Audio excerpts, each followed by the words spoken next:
Hey guys, welcome back to the channel. So yesterday's unboxing, there was basically a short overview of the instructions of this kit. So I grabbed the instructions and I was going through them so I can plan the build and do the most efficient build I can so I could do it on video. And I came across a few things that I want to highlight. And I think a closer look at the instructions might be warranted for people that are planning on doing this build for themselves. So some of the things were optional that get pointed out, and I want to point those out as we go. I also made a mistake and said there's 13 steps. There's actually 17, I believe. I forgot to flip it over all the way. So you see 14 here, and then there's 15, 16, and 17, including the decal placements. So let's take a look at this.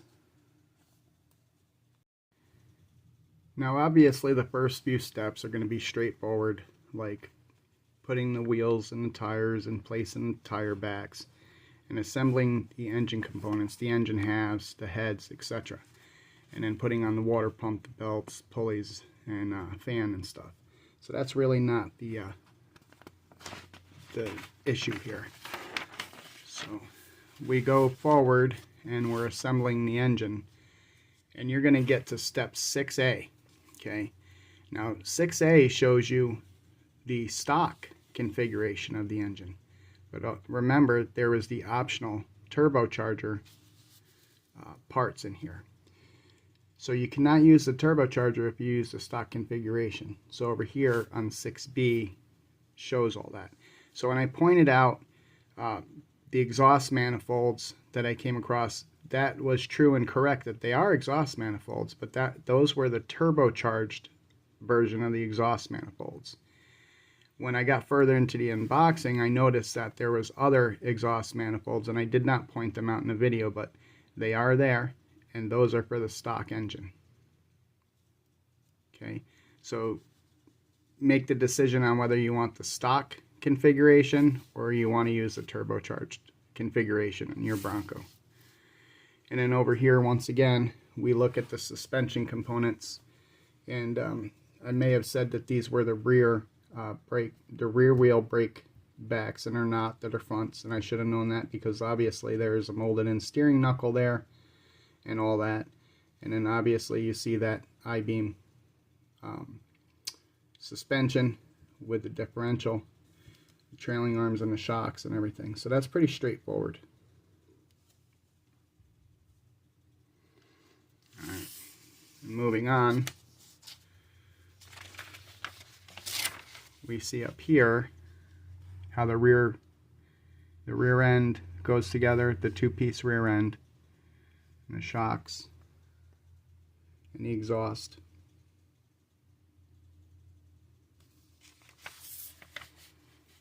And how your choice of engine goes into the chassis and everything.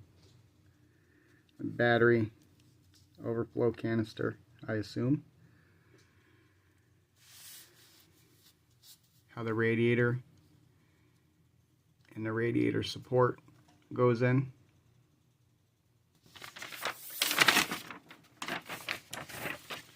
And then we get to the interior components and how that all goes together. Down here, how the roll cage gets built up on the interior tub.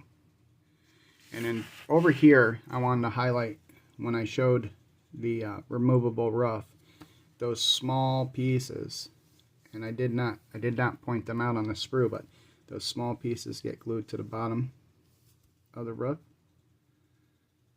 and obviously your roof rack. Now, as noted, it is a removable roof. You can glue it on, or you can leave it unglued so you can remove it. Over here, it shows how the fuel tank goes up underneath. The body gets set down onto the interior tub, and the interior tub sets down onto the chassis.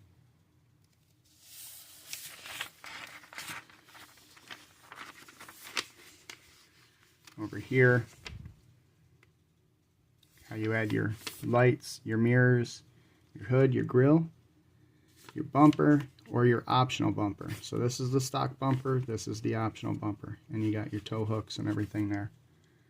And again, over here with your jerry cans and your tire carrier. Rear bumper, stock, or optional, custom, tube bumper. Taillights. And I did not show, but they are molded in red. So the taillights are molded in red in there. And here's the decal placements. So you have several options for all those decals. It's an expanded decal sheet. So you have several options available to you to dress out your Bronco, however you want to build it. So again, let's go back to this over here.